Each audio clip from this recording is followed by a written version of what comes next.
ഇന്ന് മാതൃദിനമായി ലോകമെമ്പാടും ആചരിക്കുകയാണ്. ഇസ്ലാമിക വീക്ഷണത്തിൽ മാതാവിന് വലിയ സ്ഥാനമാണ് കൊടുക്കുന്നത്. കേവലം ഒരു ദിവസത്തേക്ക് മാത്രം ഓർക്കേണ്ട ഒരു വ്യക്തിയല്ല മാതാവ് എന്നുള്ളത്. ഒരു മനുഷ്യന്റെ ജീവിതത്തിന്റെ ഏറ്റവും വലിയ ലക്ഷ്യം നിർണയിക്കുന്നത് തന്നെ മാതാവാണ്. അങ്ങനെയല്ലേ? ആദ്യം 9 മാസം എല്ലാവരും പറയും ഉമ്മയുടെ ഗർഭപാത്രത്തിലാണ് വളരുന്നതെന്ന്.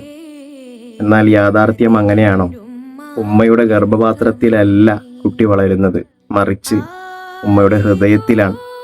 എല്ലാ നിമിഷവും ഉമ്മ ഓർക്കുന്നത് ആ ഗർഭപാത്രത്തിലുള്ള കുട്ടിയെ സംബന്ധിച്ചായിരിക്കും. പിന്നീടുള്ള കാലം നടന്ന് മുന്നോട്ട് ഓടുന്നത് വരെ ഉമ്മയുടെ കൈകളിലായിരിക്കും നമ്മളുടെ ജീവിതം.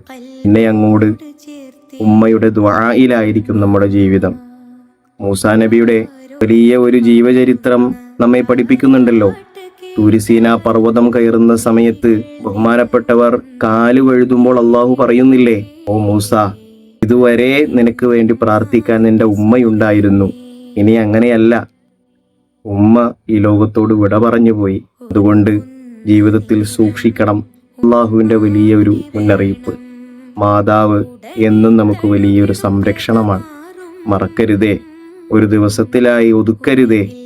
ഉമ്മ എന്നും നമ്മുടെ ഹൃദയത്തിലും നമ്മുടെ ചിന്തയിലും ഉണ്ടാകണേ.